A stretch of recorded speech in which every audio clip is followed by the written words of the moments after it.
I want to thank you for joining us for this Chinese homestyle demo class with Maggie Zhu.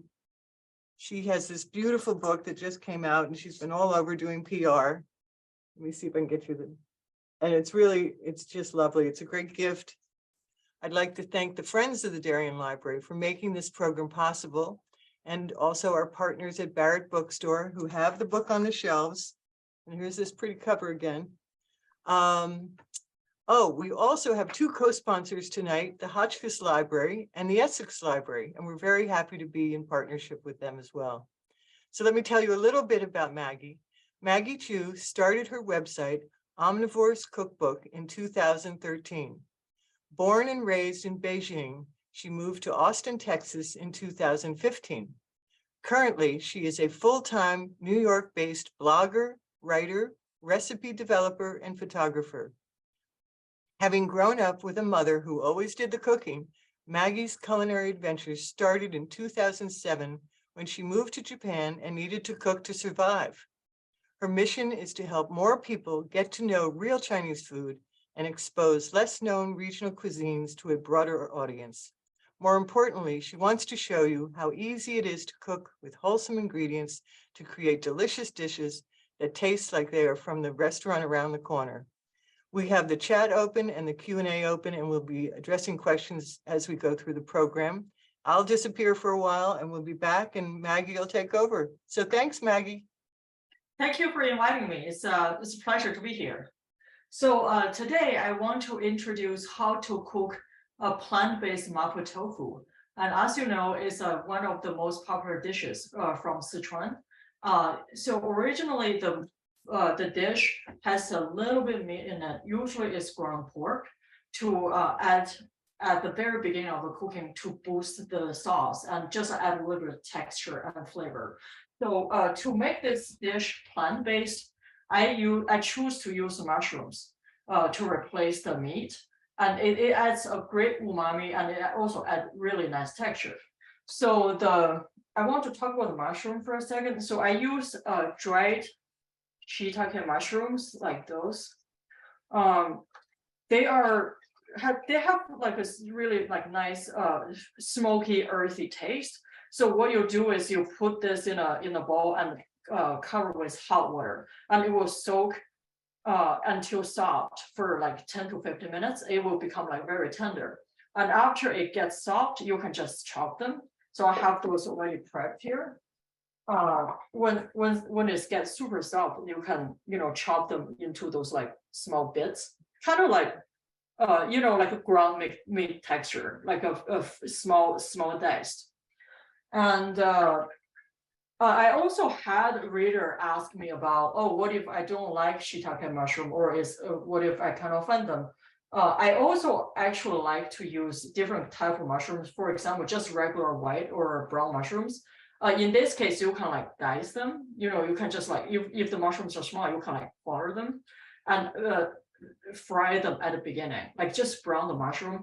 It will also really add a good texture to the whole dish, and it's like it's delicious in its own way.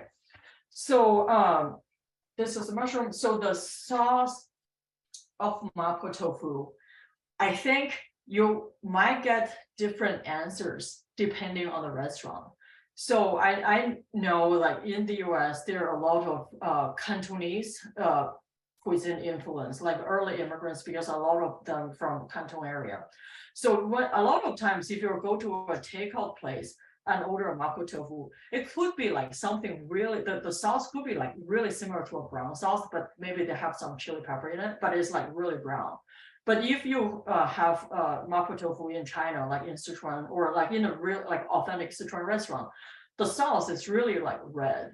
It's a little bit oily, but it's like red, velveting, has like a really round up, like a savory, spicy taste. So the key ingredient in Mapo Tofu is doubanjiang. It's called fermented broad bean paste.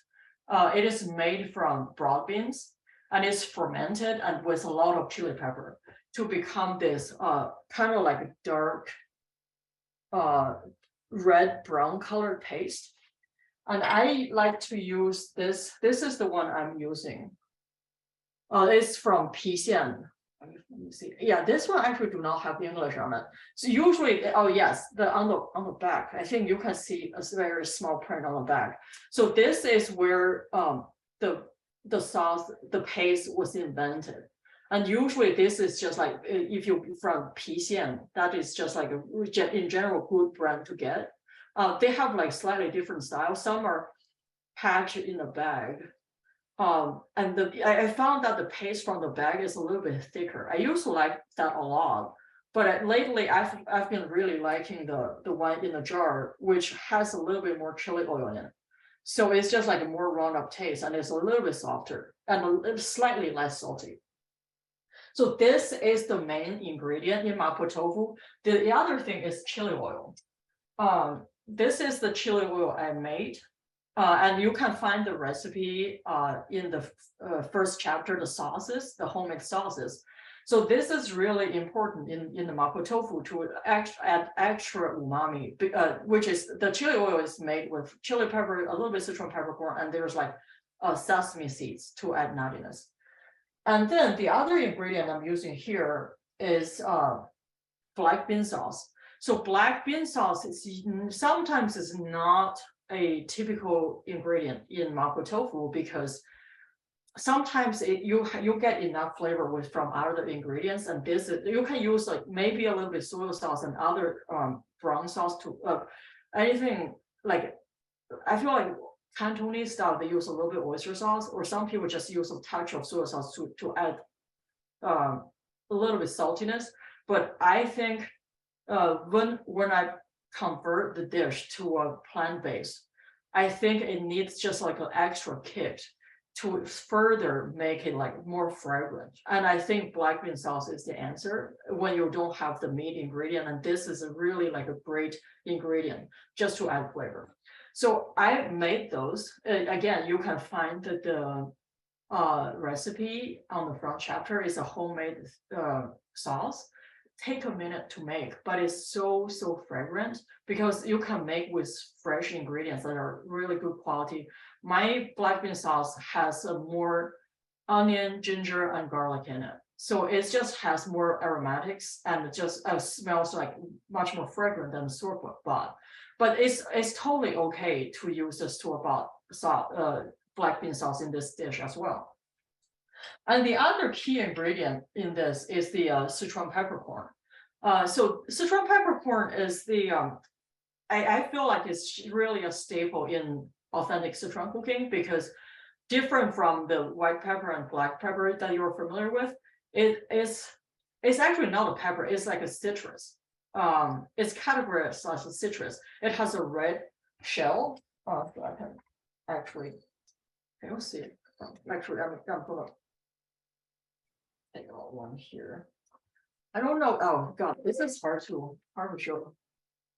Put it here. It has this dark red color. It's like this red color, and it has it's very zesty, citrusy. And when you put this in the mouth, it's not spicy, but it will numb your tongue. It has this like numbing sensation, and it's like a very signature Sichuan ingredient that when you directly eat the raw, it's like really powerful, and I do not recommend it because it will lose your taste bud for like a few minutes. But when you add this in a hot oil, it infused like a really good umami into the oil. It makes the oil very fragrant. And I highly recommend the Mala Markets brand. They import Sichuan peppercorn directly from Sichuan, and they're like really fresh and very potent, and I really like their product. So in this dish, I ground them. Sometimes chef directly use the whole Sichuan peppercorn. How you use it is that you can directly add in the hot oil to infuse it, and once the oil is heated and infused, you take them out and you throw it away. But I think here Sichuan peppercorn is pretty precious, so I kind of want like keep them. I usually use a smaller amount, so I like to brown them and directly add into the oil to add that flavor. And the rest of the ingredient, I'm just going to quickly go through. There's a ginger, green onion, a little bit Shaoxing wine to further add umami to it. And 5 spice, little bit sugar, very important in a lot of Chinese cooking, especially when you make savory and spicy dishes. The sugar really round things up and to make it richer and just balance things out. And then I have here the mushroom soaking water. I use this instead of using a vegetable broth because it's just so convenient. It's the water you already have after you're soaking the shiitake mushrooms. And then I want to also like briefly talk about the tofu. I already cut those. I am using soft tofu here, which is a little bit. I think in the US, soft tofu is now very well used in daily cooking because I think it's really fragile. You do have to take a lot of care to handle it. But for authentic Mapo tofu, a lot of chefs use soft tofu to give it's like a curd. And with that spicy sauce, it just has this really nice feeling. So I prefer use soft. But then again, you can use firm, medium, extra firm, whichever you prefer, and it will taste really, really great. And I want to add that if you do prefer to use a firmer tofu, what you can do is when you braise it, you want to give it an extra, maybe 5 to 10 more minutes, to let it soak in more flavor. But if you use a soft, you really just need 5 minutes because they cook so quickly. And I'm gonna start cooking now. Start with adding some peanut oil into the pan. And I think this is another advantage of home cooking. Restaurant cooking, this dish, they really use quite a bit of oil. I think home dish, when I cook this dish, I usually kind of like control the amount. Like I don't use like a crazy amount of oil to make it a little bit healthier. But you have to use a little bit because the first step I'm going to do is to fry the sauces. So no matter is the broad bean paste, the doubanjiang, the fermented spicy broad bean paste, or the black bean sauce. Both needs a little bit of heat in the oil to release a fragrance. So you want to like heat up the oil a little bit, but not too hot, just like warm enough, and then give the sauce a minute to release the fragrance. Like you cook the sauce a little bit.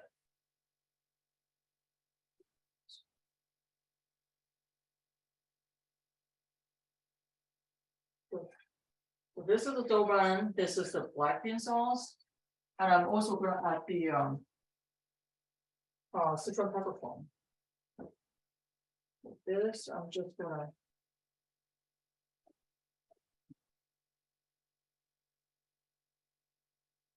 let them really contact with the oil, let it simmer for a little bit. And you can see like when you started to, oh, by the way, I know in my recipe I said mix those things in a small bowl, which really help with the work like your workflow if you're not familiar with it. I just like to usually if I'm cooking this dish at home, I just kind of like scoop it directly from my jar. I rarely even measure them. Oh, and also I want to add that if you do not want your dish to be too spicy, I would replace one tablespoon of the doubanjiang with 1 tablespoon black bean sauce. So this way you'll get more like a savory dish, and that is not too spicy. And then when you fry the sauces, you can see that the oil starts to become like a really nice red color. And you can smell like a really nice fragrance. And when the oil becomes really like kind of red, then they're ready. Just need you don't want to burn them. Can I ask you a question? Can I ask you a question? Yeah, go ahead. Someone in the audience said, is your black bean sauce the same as fermented black beans? How long? Good. Please go ahead. Okay, how long do fermented black beans last in the refrigerator? And what is the difference between soy sauce and double soy sauce? Is Xiaoing the same as Okay. Chinese rice wine? Well, that's a power pack question. That's really. I might need you to remind. But yeah, you might. I know. I'll remind you. I just so you know, I just added the mushrooms.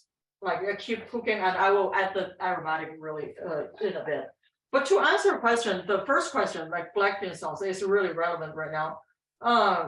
It's different. So the black bean sauce is made with fermented black bean. So that's pretty much the main ingredients for the sauce. And you can, if you have fermented black bean, what you can do is actually, you want to rinse them with water, just slightly rehydrate it, make it a little bit tender, and you can chop them up. And that's pretty much is the essential of the black bean sauce, and you can directly use it in this dish. It's going to be slightly less fragrant than the sauce I made because my sauce also has onion, garlic, and other stuff in it. But again, this dish I also have ginger and green onion. So I think for this dish you can totally use a fermented black bean. That's the first question. Yeah. And the second is the soy sauce and double soy sauce. What is double soy sauce? How long? Wait, we missed. How long do the black beans last in the refrigerator? Oh yeah. Oh, the black bean lasts in the refrigerator for a long time because they're made. Because they're fermented in salt, so pretty much it's like designed to last a very long time, even at room temperature. And I always put in the fridge once I open the package. But I think I saved mine for like a year. I never had issue. Like they will start to become kind of brittle. And I think they do lose a little bit of fragrance at the end. At the end it becomes so dry and you probably don't want to use it. But I've done like 1 year without any issues. Wow, that's shelf life. Yeah. Then the next part of the question was, what's the difference between the soy sauce and double soy sauce? Are you talking about 复合酱油? Because I don't know, maybe as the translation, I'm actually not sure because I'm not sure if you're talking about the seasoned soy sauce or something like this. No, definitely not sweet soy sauce. I think by the translate, I feel like you're talking about the seasoned one. Because there is a called 复制酱油 is usually when you make the soy sauce you also add other aromatic things like spices, sometimes like a cinnamon and bay leaves and cardamom and all that stuff just to kind of like boost the flavor. I think it's nice. In terms of, I think it's nice in a lot of things, especially for braising dishes. They just have like extra fragrance. But I think for me, the standard, like I use soy sauce for making most of my dishes, just because it's more universal. But I feel like if you like the taste, you can try them and taste it. I do think they have a nice taste. Some gentleman wrote in maybe dark, maybe the person means dark soy sauce, question mark? Oh, dark soy sauce, yeah. So dark soy sauce is different. By the way, I just added all the aromatics, and now I'm pouring the wine just to decollate a little bit. And I will be adding, actually, let me just finish this step. I'm adding the mushroom water here. Soaking water, this is the base of the broth, and then the sugar and fat spice. So pretty much what you do is you want to make, this is the base of the sauce, you want to mix everything, because once you add, especially for me, like after you add the soft tofu, you really don't want to stir it that much. So here I'm just gonna like mix everything to make sure it's, everything is like properly dissolved. And then I'm going to very, very carefully adding the soft tofu.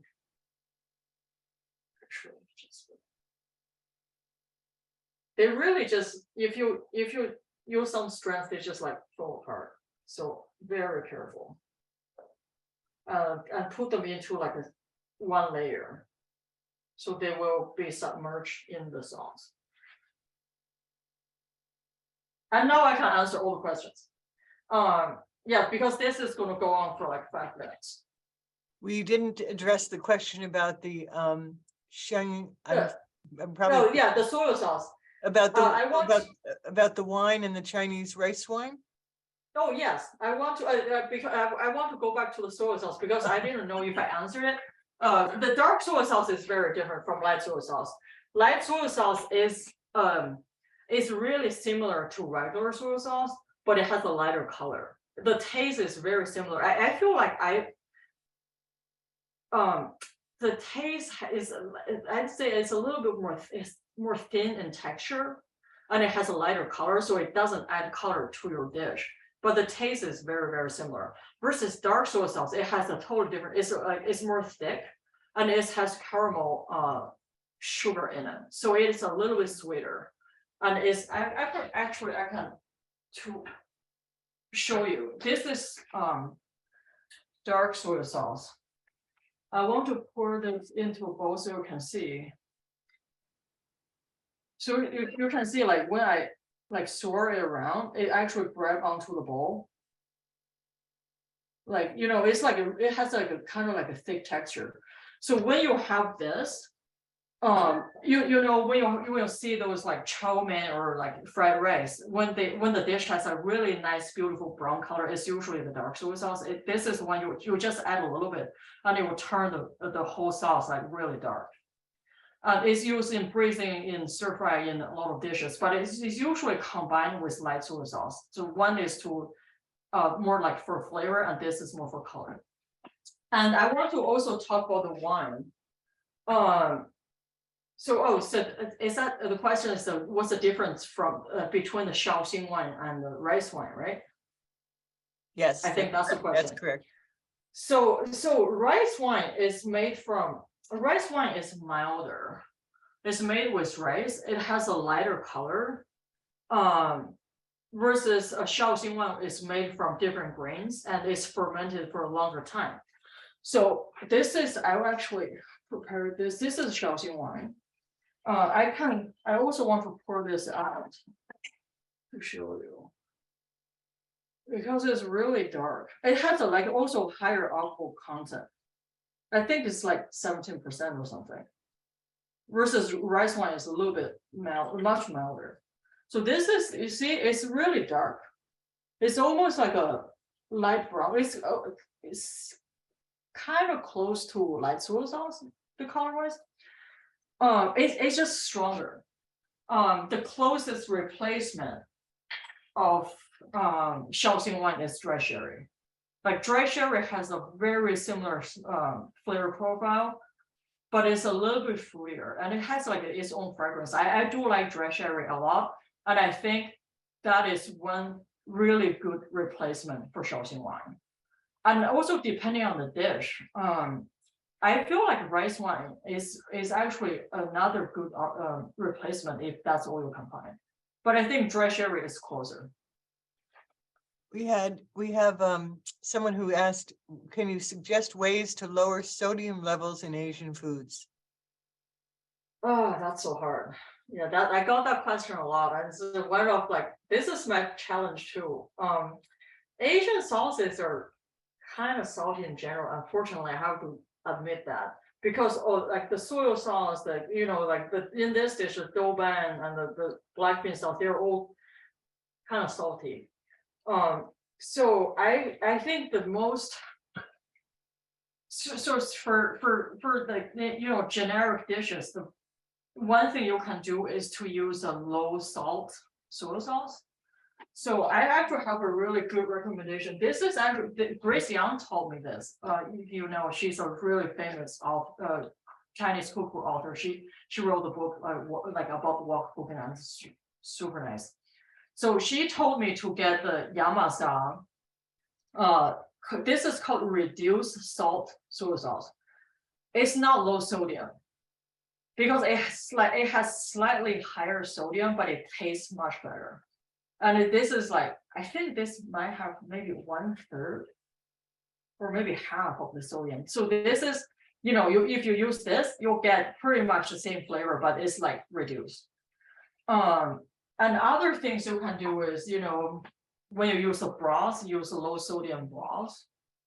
And the other thing is just, like, I feel like if you want to use less salt in general, you do want to use like a lot of aromatics and, good texture in a dish.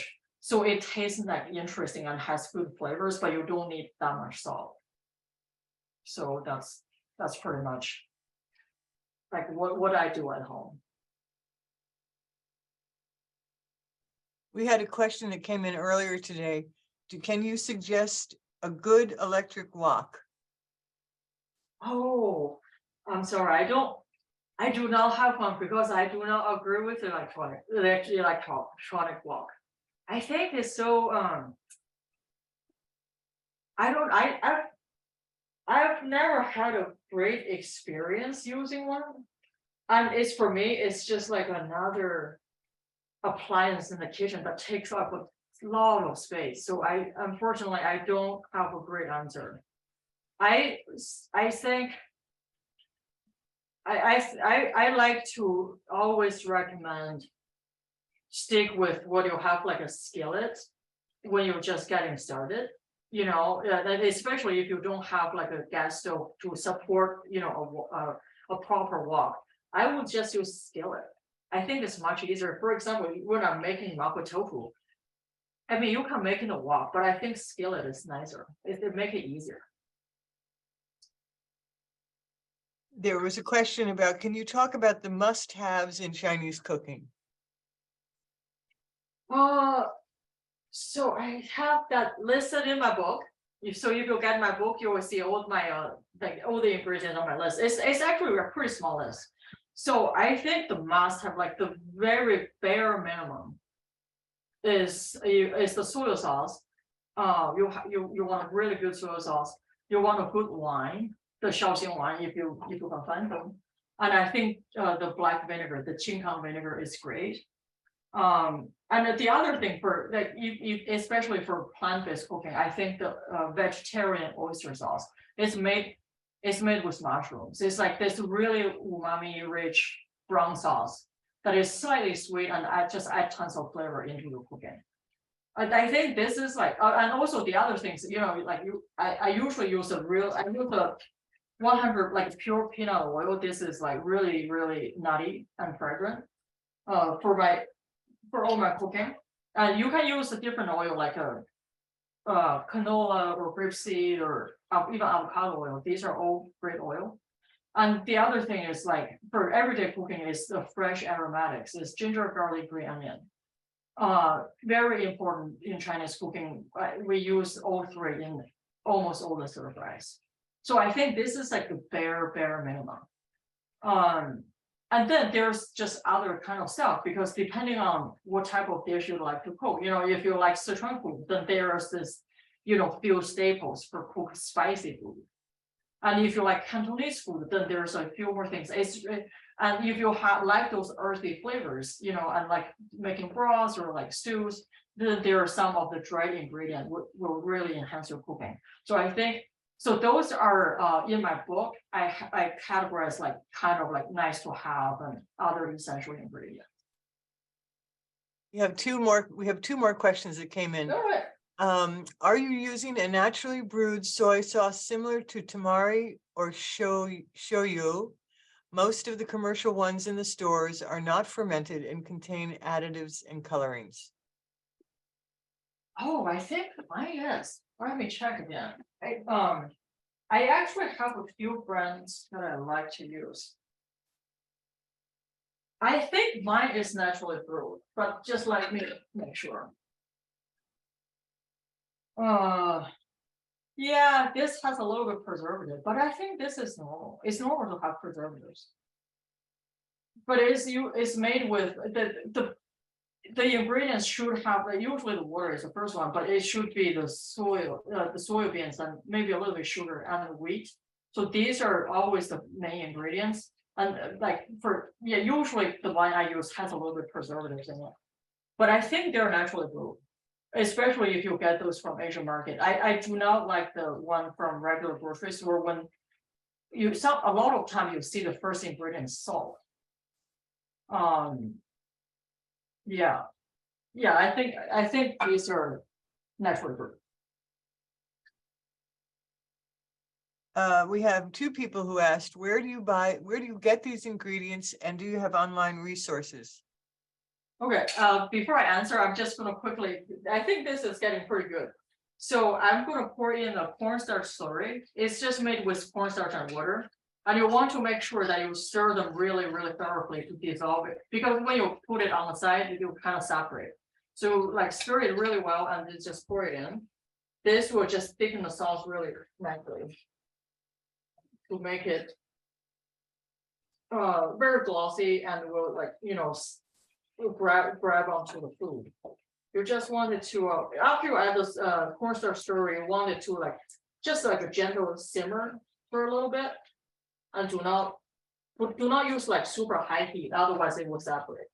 And then I'll turn off the heat. And here, to make it extra nice, like kind of like more authentic, I have this homemade chili oil. I'm just gonna drizzle a little bit homemade chili oil on the top.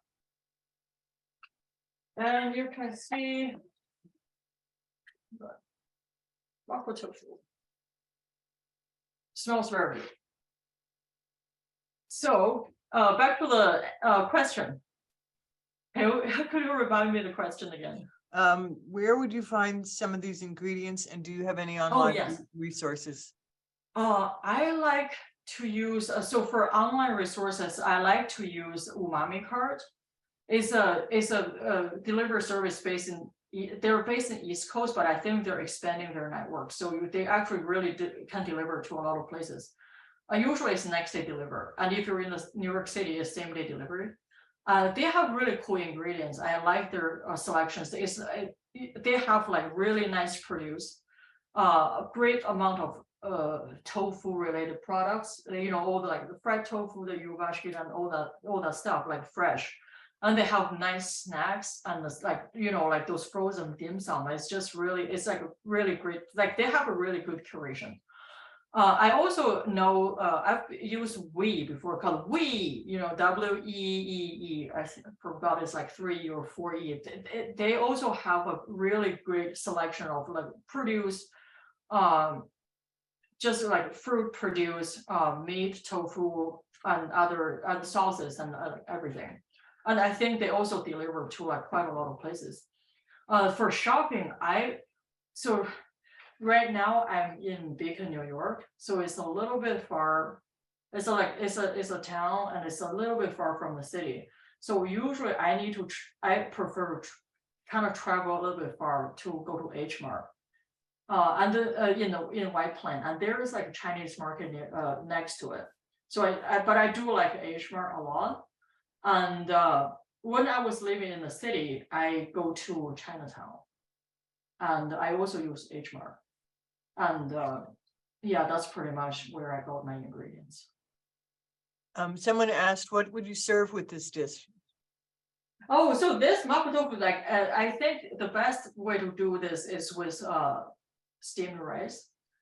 It has, because the sauce is so nice, it's so rich and kind of salty. So you just top this on the rice, and like you can serve it as a meal. It's really nice. I've seen people serve this with noodles, but I think like texture-wise, I find that a little bit weird. But yeah, so I mean, I like to serve it with rice. Let's see what else we have here. Do you want to talk a little bit about the food regions of China?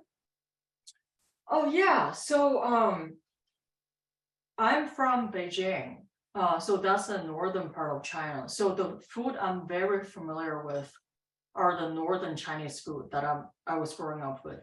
So northern Chinese food, they're really savory, hearty, and we have a lot of dumplings and bread. So like the dumplings and bread are really like a staple. Like those things you actually like, we make them at home from scratch, like from the dough. Some people, they make them like really, really often. They're steamed buns. and also different kind of bread. It can be baked or pan fried and have different kind of stuffing.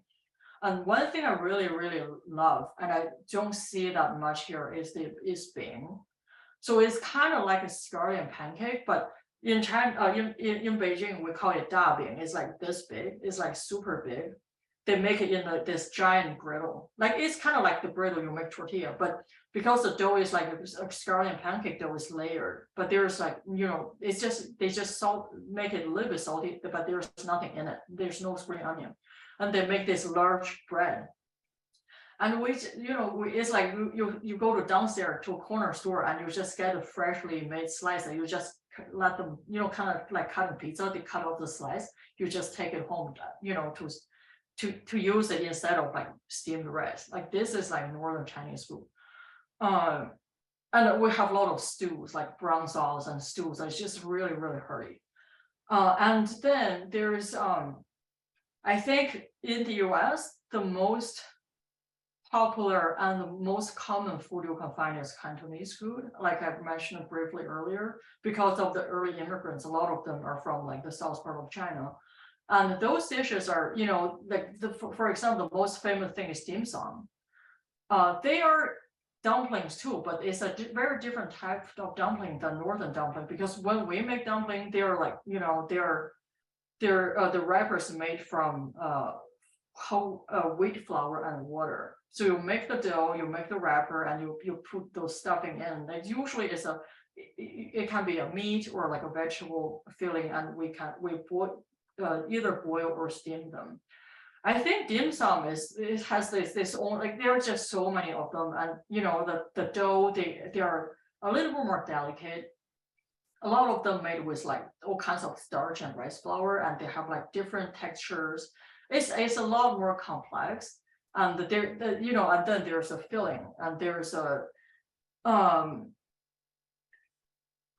of sticky rice dishes, and the food. A lot of dishes are really emphasized on the freshness of the ingredient, because south part of China they grow more produce. The weather is just really good, and so they can harvest like really, really nice vegetable year round. So things could be slightly less, like it's less salty, it's a little bit sweet, and it's like really emphasized on the freshness of the ingredients. And the other thing is seafood, like I think, and a lot of like dried seafood goods, and a lot of dishes are using those dried seafood to enhance the flavor.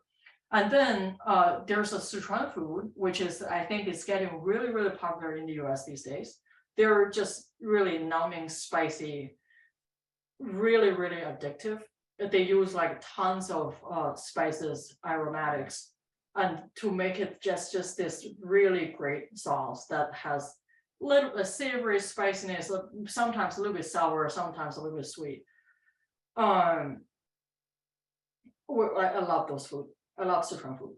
And then there is west part of China. Like I think if you're have ever been in New York, you probably are familiar with Xi'an famous food.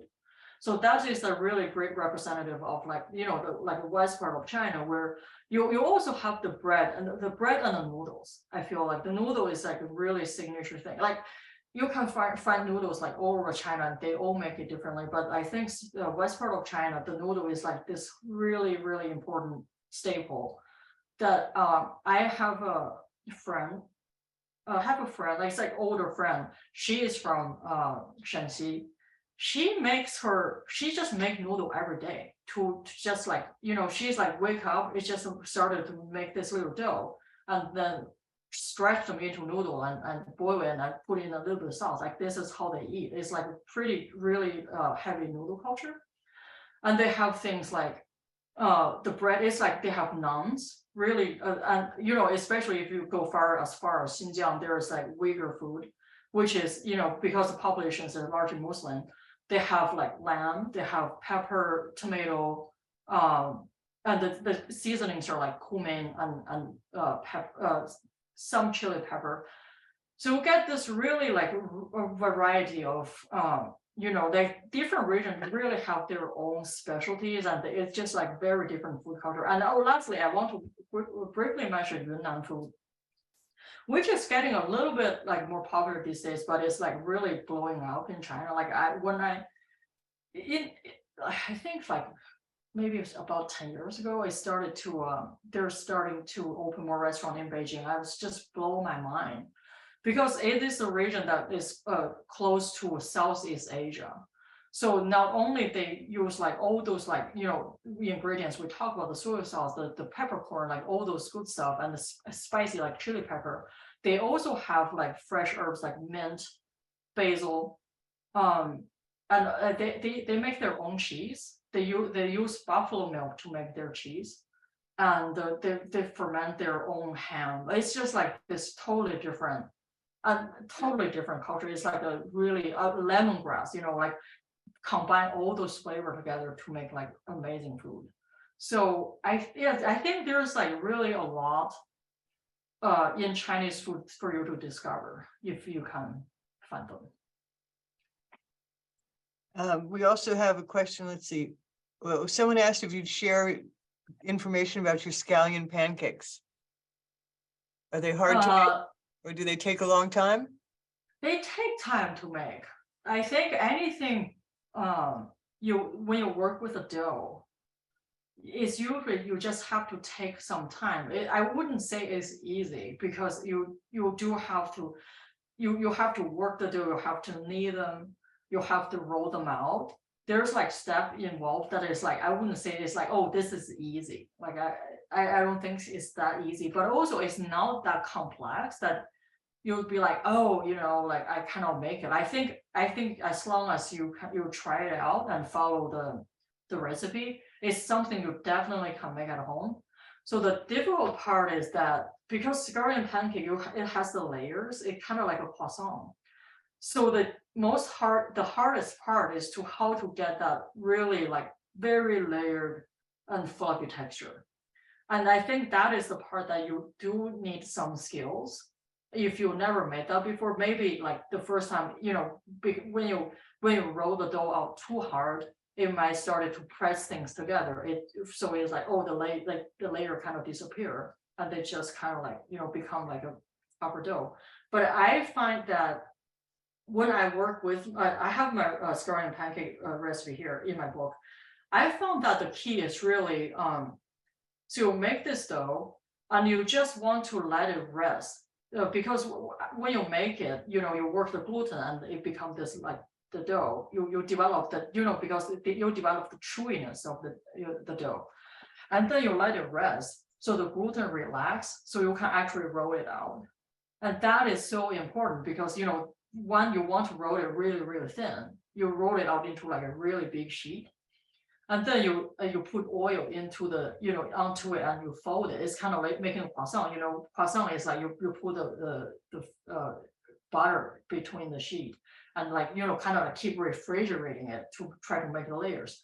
In this case is like you make oil roux, which is just some oil plus a little bit flour, so it has this like little bit sticky texture. And then you put the oil, like you roll this sheet like really thin sheet, and you put on the oil like one thin layer, and you put in the green onion, and then you roll it up like like into like a stick, and then you keep rolling it together and press it, and then you form all the layers. And I think from my experience, the key is to for each of this step, whenever you work the dough, you just have to give it time to relax. When you roll it out, you let it relax more, and then you flat them out. Use a rolling pin to make them into like a pancake again. So you roll them out. During this step, sometimes you can see that the filling, the layer, kind of like you squeeze out a little bit of oil. That's when you kind of lose the layer if you're not very careful. But again, it doesn't matter when you roll it out, it's going to still will have some layers, even the oil is like coming out. And each step, like after roll out, you still let it rest. Like you want the dough to be like chewy but not like tough. And that is what I mean by it will take some time, just because you have to let the dough rest. And after you roll them out, you just pan fry them, and then it becomes this like really crispy on the outside and has layer inside and is tender inside. Wow. Someone asked, do you think it's important to use a rice cooker? I think it's convenient. It's not that it's not important. It's just another. It's it's like, oh, do you want an instant pot in your kitchen, or do you want an air fryer, or anything like that? It's about like, I think priorities for me is like, I really make rice all the time. I like the fact that I can just put it in and don't worry about it. Like they even have all those marks. Like I never measure my water, and I just use a rice cup and put it in and put the water in. And so for me, another important thing is that I personally like to eat brown rice and mixed grain rice, which if you put it on stovetop, it will take an hour. And if your pan is like, sometimes you burn the bottom a little bit. For me, I feel like rice cooker is just like cook perfect rice every single time, especially when I cook brown rice and mixed grain. It's just like, it's so like, I don't have to look at it. I don't have to set a timer, be like, oh, I have to steam it and fluff it and all that. It's like more like a convenient thing for me. Another question came in. Wonder if you ever make your own tofu, and if you would do a class on that. Oh, that would be fun. I've made before. I made tofu and I really enjoyed it. It's not that hard. Again, it's not hard. It just takes a little bit of time, and you do have to buy those tofu press. I think it could be fun to have the class. Yeah. And someone else asked, where's my tofu? What are the differences in tofu types? There's a long answer and a short answer. So short answer first. So especially, I feel like if you go to a regular grocery store, you usually see the firm and extra firm. Sometimes the medium. I think those are the most popular. And then if you go to an Asian market, you can see, there's the soft, there's a silk tofu. A silk tofu is like even more soft than the soft, which is pretty, and it's like, it's one of those you can just directly eat it. It's like a pudding. You can directly eat it. You can make it into a salad. Like you just drizzle a little bit of soy sauce and sesame oil. It's like really tasty by itself. And the different firmness of tofu is determined by how much water it contains. It's like the extra firm is just like it contains less water, so it's just like it just has this more firm texture, versus the soft is like it just has more liquid in it.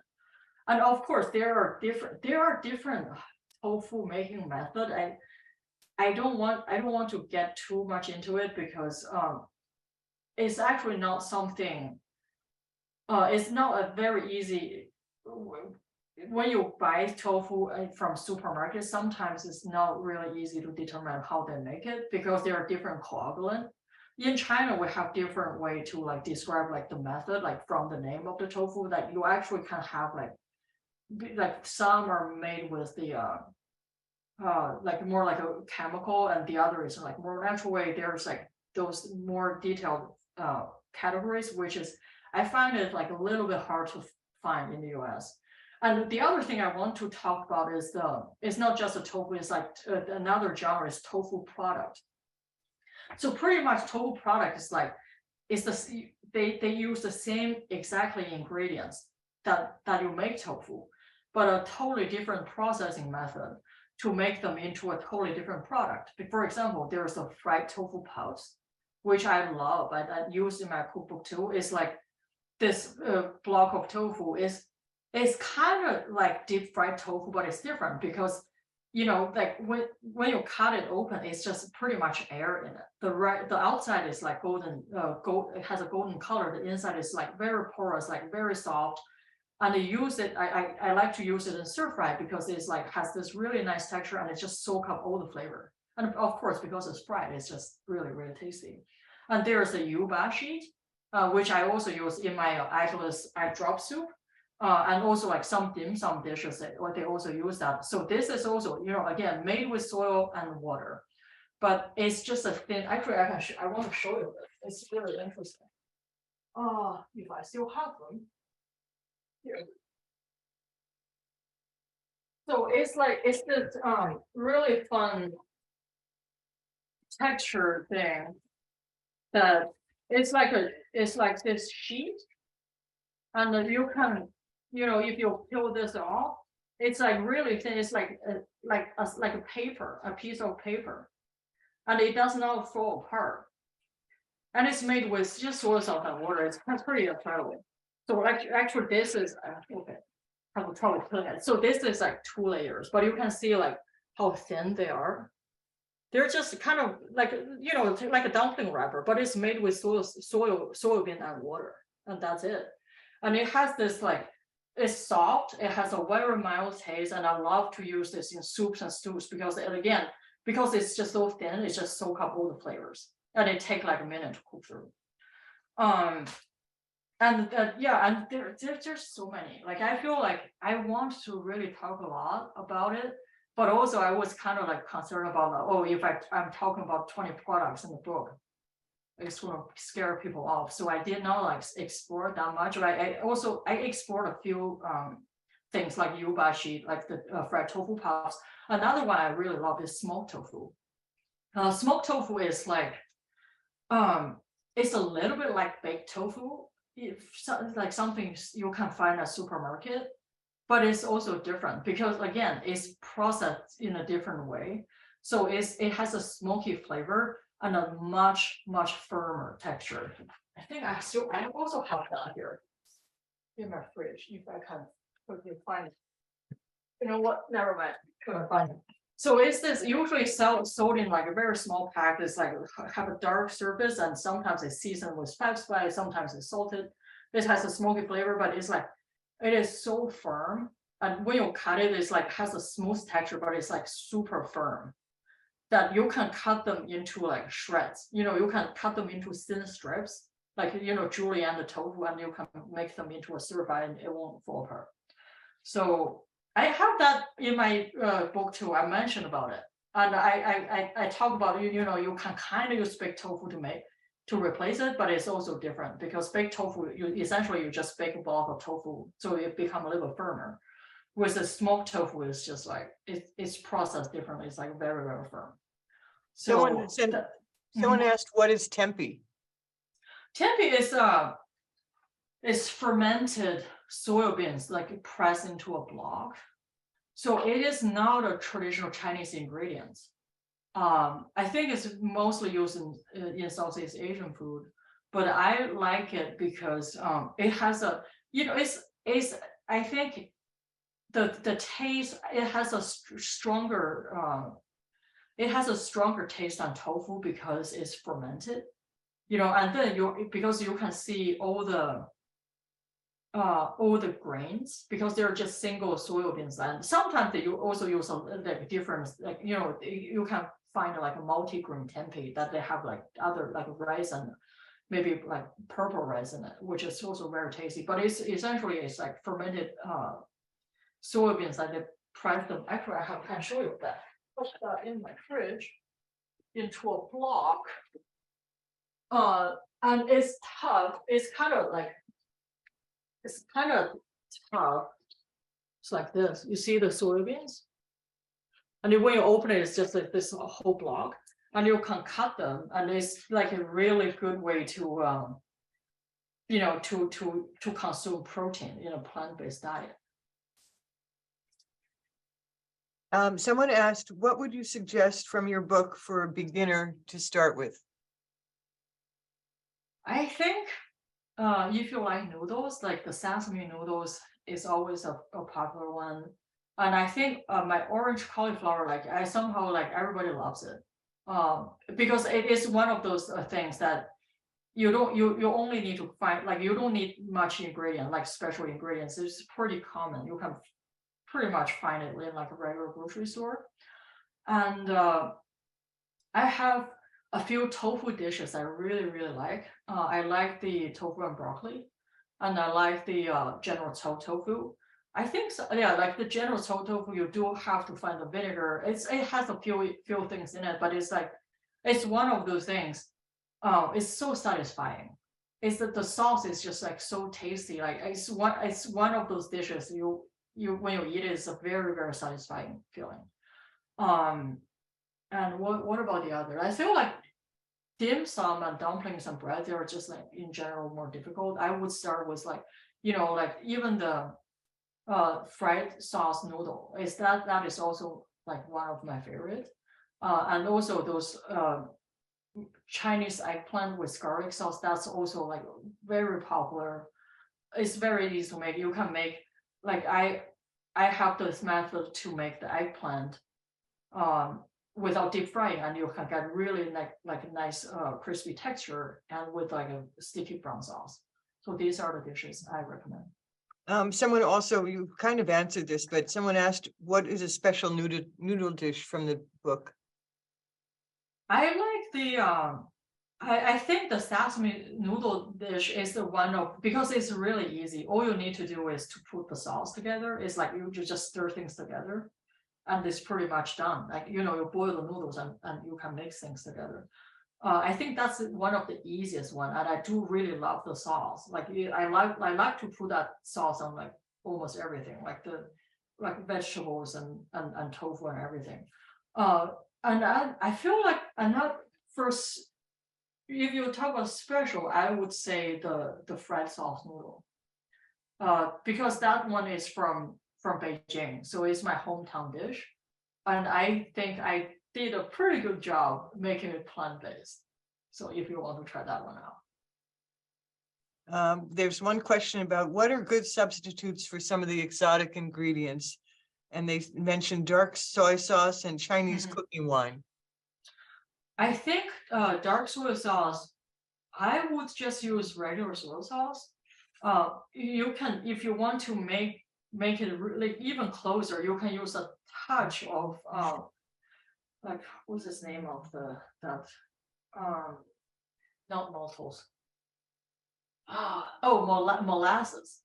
Because dark soy sauce, it has this like little sweetness to it. So you can use like, I would just use regular part of the soy sauce with just a teeny tiny touch of molasses to, to add that like little sweetness.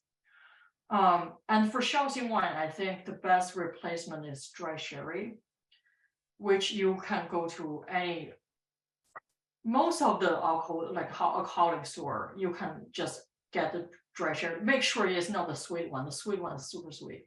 It's a dry type, and I feel like that is flavor wise is the closest. But I did personally use Japanese sake, because I think that was when I was living in Austin, where like you can still buy booze in like regular stores. Like in New York, there's no way. Like they don't sell booze in the grocery store. But in Texas, I was like, oh, I can buy sake at those like regular stores.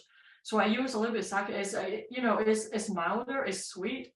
It's really nice in certain dishes. It's not as strong, but I do like the taste of sake. So that's pretty much it. We're coming to the end of the hour. Let me just hold up your book again. Am I there? There I am. I think I'm there. I hope everyone can see the book. And I wanted to show the inside because there's so many beautiful recipes, but every recipe has a full-blown photograph, which Maggie took, and it gives you so much help to see that. I'm a photograph person. But thank you for doing this evening. I think we've come to the end of the hour. We might have time for one more question if anyone wants to write in. Someone just said, thank you so much. This was so interesting. I've learned a lot. And I think the questions that came in earlier, someone asked about prepping for Chinese cuisine, but it might be a little too late in the day to get or maybe, oh, here comes one. Do you cook with jujubes? Jujubes? Oh, I do. The date is like the Chinese date. Less sweet than the regular date. Has a red skin. I do cook with it. So in northern China we make congee with it. It's just pretty much you just put it in when you're doing a congee. It just add that natural sweetness to the congee, and then you can eat the jujube. And it's also in like those like 粽子, sticky dumplings. We use that in the sticky dumplings with the sticky rice to put the jujube in. And again, it's like fruity. It adds a really natural sweetness to it. And recently, actually, you can go to on my blog. It's probably still in the homepage. I just made this jujube tea with some goji berries. It's really nice. Like you can, again, when you boil the jujube in water, it just infuses the water to like a really nice natural sweetness, and you just add like a teeny tiny bit of sugar, and it's like a really nice tea. Don't forget, Maggie has a website, Omnivore's Cookbook, and that's still up and running. And what's the address for your blog? Oh, it's omnivorecookbook.com. Oh, it's okay. It's both. Yeah. Well, thank you so much again. Everybody Thank go you. get this. This was fun, and we'll have you come back and teach us how to make tofu. Yeah. We've got a lot of thank yous coming in from our audience. You're looking forward to it. All Thank right. you. Well, thanks, everyone. Have a great night, and we'll see you soon.